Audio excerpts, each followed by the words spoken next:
I think you're the first person actually who's really talked to me about sort of the aftermath of leaving that those watches behind, and I never really thought about it.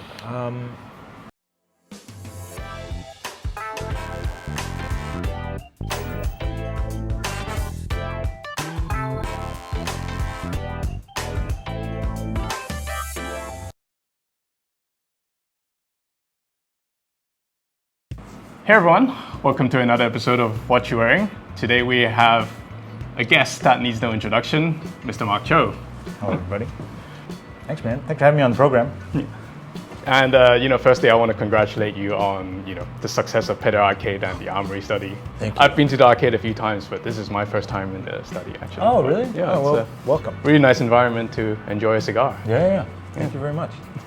I think everyone who knows you know that you like tailored clothing, right? Do you find that your style of dressing informs your watch choices? Like, do you think it sort of sets your direction in terms of, watch collecting? I think so, but I think it's more just because if you like this sort of thing, there's like a unified aesthetic that goes around it. I always tend towards things that are like a little bit on the subtle side, a little bit on the small side, and like refined, a little bit classic, but sometimes having like a little pop of color, a little surprise in the design. I really like that, and that applies to both my clothing and to the watches I pick too. Okay. Yeah. So I very rarely would go for something that's like heavy, large, obvious, like just not really my thing. So before I saw these on the trays, I was actually expecting maybe mostly very dressy pieces, smallish size, but I think there are some pieces here today that kind of surprised me a little bit. Oh, okay. Yeah. Cool. Well, I'd love to hear what they are. Like the Otsuka Lotec, really. I do love the Otsuka Lotec. I mean, I think if you love watches, a lot of people start their love for watches with dials, and the dial is very obvious. It's a very beautiful thing. It's a very ornate and detailed thing, but a lot of people don't really think about the case. And once you get more and more into this collecting thing, cases start to really, really sing to you. Certain types of cases, you're just like, wow, that shape is ingenious, or like that sculpture, that curve, it's got something to it, and I want to touch it, or I want to own it, or I want to just mess around with it, And the Otsuka Lotec is very much that. Like, I just think the shape of this watch is amazing. And then the fact that they managed to do this using a modified, I think it's a Salita, I'm not actually even completely sure, like for a reasonable price, I think it's amazing. The look is awesome. I love the fact that it's got these little cyclops eyes, and the way they did the scale and typography, like everything, it's just a very thorough piece of design. So I really admire, I think his name is Katayama-san. I really admire Katayama-san for his work on this watch. Yeah, I think certainly there's a lot of creativity that went into that, and I absolutely agree with what you said about cases, right? So when you look into vintage watches, you see a lot of variety in terms of like lugs, the shape of the case, the different bezel shapes, and when you look into kind of like modern offerings now, you actually see a lot of brands maybe using the same suppliers for cases, and it kind of becomes a bit uninspired, right? Do you think that's why you also favor like vintage pieces a bit more? Because firstly of the sizing, and secondly because of the way that they make the cases or make the dials back in the day. I don't totally agree with that. I think there were some really beautiful handmade cases that you don't see nearly as much anymore today. But thanks to modern CNC, there's also a lot of case shapes that were just not possible at all 50 years ago, right? Like everyone loves to hate on the Code 1159. The Code 1159 has a very complex and very interesting case. That's very true. Yeah, I guess it's just about pushing the boundaries of what's possible using the technology that we have today. I think so. I think that's the fun thing about even watch collecting today. I would never say I'm a vintage only person. There's still a lot of interesting watches coming out, and it's about like how do they use the technology they have today available to them to make something new and something different. I mean, it's sort of like, if you look at watches from the 30s, the 40s, you never see a blue dial, right? Like you rarely see colored dials. They're always opaline, silver, printed, or applied markers, because they just didn't really have the technique to make a dial such as the one on this Cartier, right? Like this was a mosaic of electroplated little squares of yellow, rose, and white gold, and they just didn't have the capability to do that back then. Yeah, absolutely. So modernity is not always a bad thing. That's what I'm getting at. Although going back to like case shapes and the downside, of course, is like today's trend is for large watches still, although the trend is starting to reverse. So like I'd love to own an 1159, but they're just too damn big for me, right? And I would love to see, for instance, a smaller version of that. Yeah, you never know. Maybe they'll bring one out this year. You never know. Excuse me, I'm gonna light up, huh? Yeah, go for it. Do you think there are pieces that you're actually like very interested in? Well, maybe 1159 is one of the examples, right? But you just feel like it doesn't really fit in with your style of dressing, and it kind of makes you, shy away from purchasing one and experiencing one because of that. Yeah, definitely. Because I don't like having watches that I know I can't wear. That kind of bothers me. It bothers me enough already that I have this many watches that just sit in the safe. You only have one wrist, or one wrist to wear your watch on. And so I do tend to admire but steer away from a lot of watches for that very reason. Like Urwerk is a great example. Like Urwerk do beautiful, incredibly interesting case shapes and watches themselves as well. MB&F as well, super fascinating watches. To be honest, even Laurent Ferrier. I actually think all of Laurent Ferrier's case shapes are beautiful. The whole watch is incredibly well executed, but too big. So I'll never wear it. And if I don't wear it, it's not worth keeping in the safe. Yeah, that's fair enough.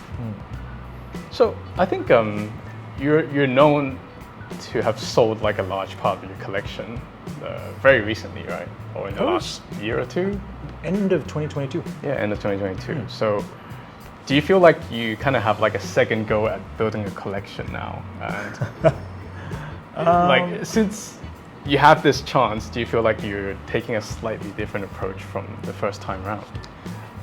I think you're the first person actually who's really talked to me about sort of the aftermath of leaving those watches behind.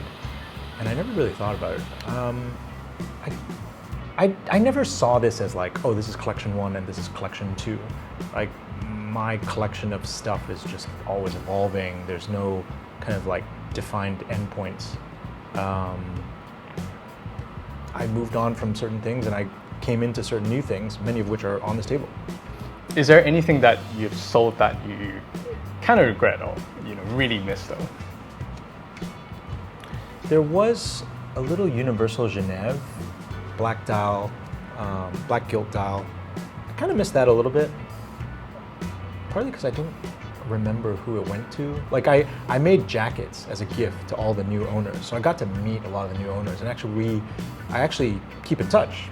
Like, some of the watches went to people who have actually become quite good friends as a result of the auction and the jacket. And so, for watches like that, I have no regrets. I'm happy that those watches are in the hands of a friend. At least you don't really have many big regrets from selling it, and you have another chance to add more pieces to your collection now. Yeah, I think I was ready to say goodbye to those things. So yeah. Okay. So, TLDR, no regrets. There we go. Actually, let's talk a bit about the Baignoire. I think sure.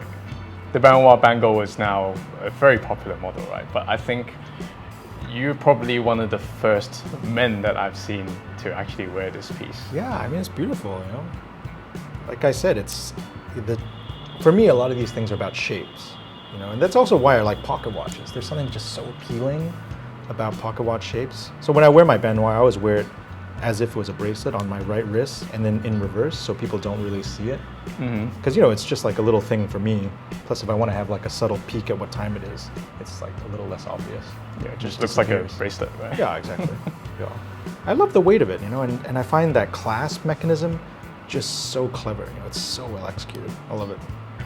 Yeah, I think it's kind of like a testament to how creative Cartier is, right? Like, the Baignoire has existed for so many years, yet now putting it on the bangle, they have sort of revived the public interest in the model itself.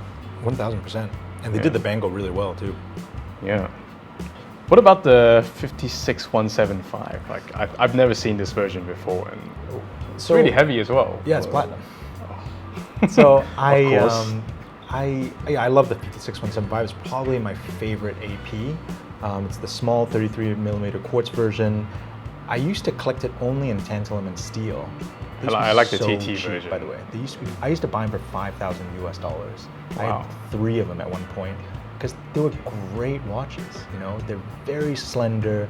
They're the perfect proportion. They're a proportion that is much more similar to the original jumbo, just downsized, than the automatic would be, than the 37mm or 36mm would be.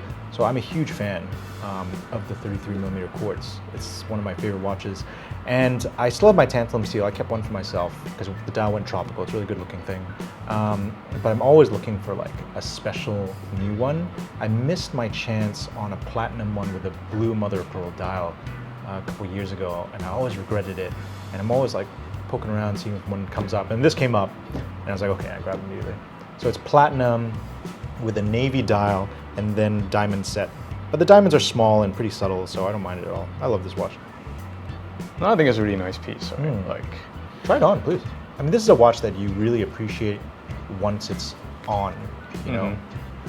And I think this is something that, unfortunately, when you get too used to looking at photos of watches, you know, people often forget like the sensation of wearing the watch is actually one of the most important criteria you should have for whether you keep a watch or not. There are a lot of watches that they actually don't wear all that well. You put it on your body and you feel like, this is kind of a lump, you know? yeah, I think so. It kind of goes back to your earlier comment about, you know, some cases they just don't fit your style, or like if you're always wearing tailored clothing, then you may always have sleeves on. Then something really big and thick, let's say, you know, from Roebuck or from MB&F, it's just really hard for you to wear, right? Just because of the case dimensions. But yeah, this feels incredible.